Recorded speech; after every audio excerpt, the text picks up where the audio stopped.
All right, Sooner Nation. So I got to give you all props because y'all weren't out there today when the predictions originally dropped for Antoni Ogumoro to end up at the University of Tennessee.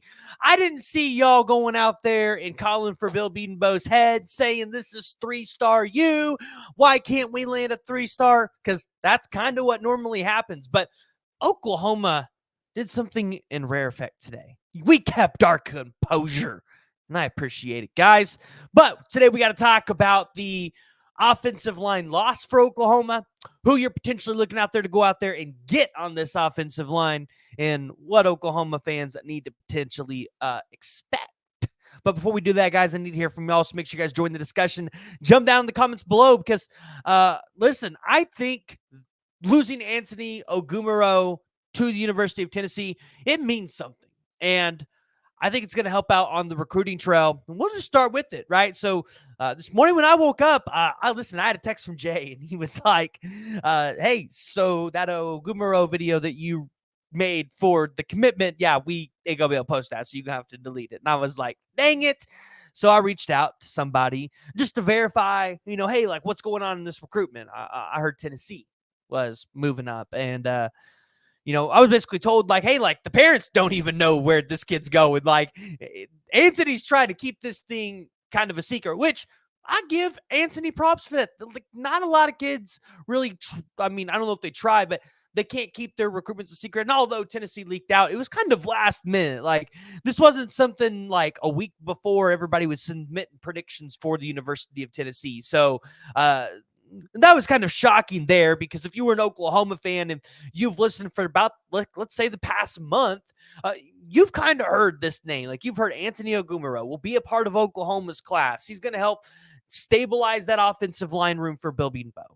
And, for some people, yeah, you might be scratching your head going, well, why can't we win a 3-star over Tennessee? And here's the deal. Like, for those of you who don't know, Tennessee's got a really good recruiting program, especially now that, Nick Saban's not in the SEC, and Tennessee might be able to get some more wins over Alabama, maybe even be able to compete for SEC championships. Like that, Tennessee's got some momentum. Like, they've had a couple of good seasons. Josh Heupel's got that program rolling. Not to mention, like, Tennessee's got an excellent NIL program, hence why they have Nico as their quarterback. Like, they don't have Nico without their quarterback if they don't have a good NIL program. Now, I will say this.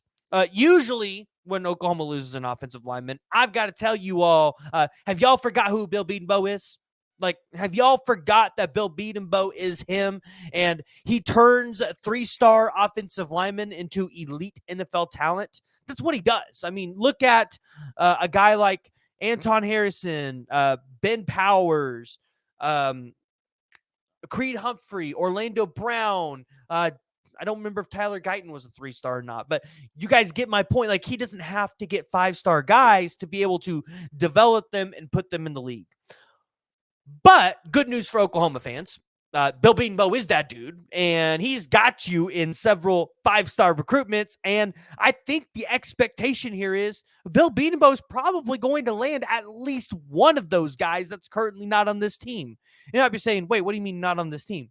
I say that because Ryan Foje, he's going to continue to blow up in the rankings, and he's going to be a 5-star by the end of this cycle. So there is a possibility in this world where Oklahoma has 2 to maybe even 3 5-star offensive linemen in this class.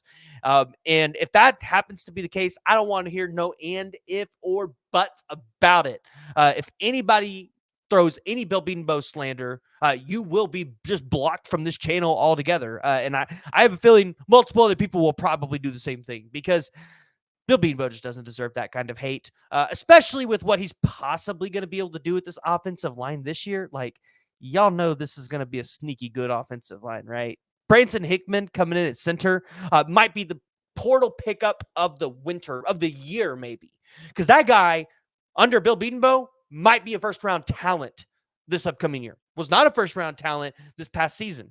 Jay and I were talking about that, because Jay was like, PG, like, if he was first-round talent, he would have went into the NFL this upcoming season. Oh, makes sense.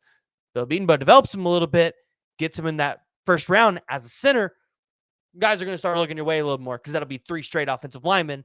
And then if Jacob Sexton, I mean, he could go to the first round this year. He's got to put a lot together, though. But definitely by next season, he could be a first rounder. That Bill Bedenbaugh can have 4 straight offensive linemen in the first round. Like, I want Oklahoma fans to think of what kind of world we live in if that happens. The recruiting trail is just not safe.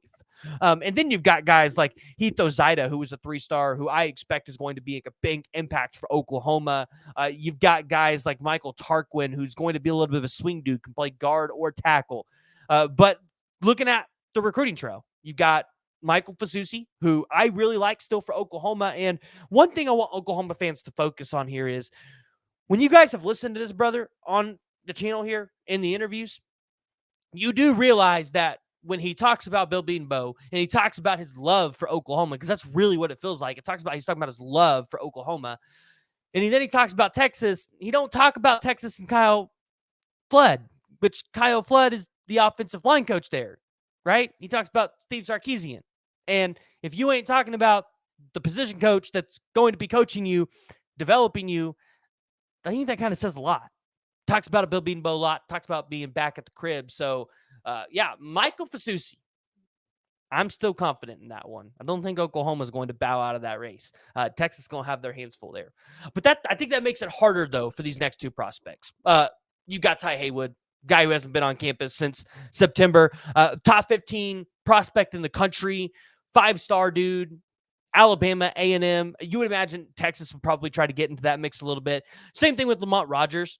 You're looking at A&M, Missouri. But with Lamont Rogers, interestingly enough, he's got like 3 other guys on his team in 2026 that Oklahoma is trying to land, like Markel Ford, Legend Bay, and there's one more I'm just completely blanking on about right now. But Oklahoma's got some other connections there, which could maybe pull in your favor a little bit with Lamont Rogers. So we'll have to keep that interesting. And then with Ty Haywood, he's out of Denton Ryan, which Oklahoma's recruited pretty well, hence Caleb Hicks and Billy Bowman Jr. The only one I think you didn't get is Anthony Hill. So if you're Oklahoma, you're doing pretty well there, cleaning up.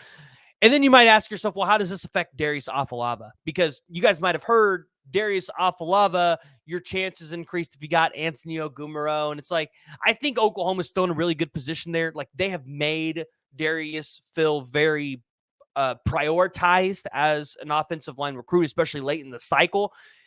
And to get Oklahoma getting him for an official visit is huge. And I think Darius Afalava is a take no matter what. I'm just curious to see what does Oklahoma do next. Like, is there another offer that goes out now that you've lost Ogumoro? And I think you will see another offer go out. And I'm kind of watching Sean Hutton. He's a guy that has a PWO from Oklahoma already. He's teammates with Michael Fasusi, but I think you take him to help get Michael Fasusi, but you also take him because I think the dude can play a little bit, and I think it would be a big domino to fall for Oklahoma if you are able to secure somebody like that. So, guys, I want to hear from y'all. Make sure you're joining the discussion, jumping down in the comments below, giving me your thoughts, your opinions. I want to know, who is the number 1 offensive line prospect that you want Oklahoma to go out there and land? And if you guys made it this far and you have not already, make sure you hit that like and you hit that subscribe button.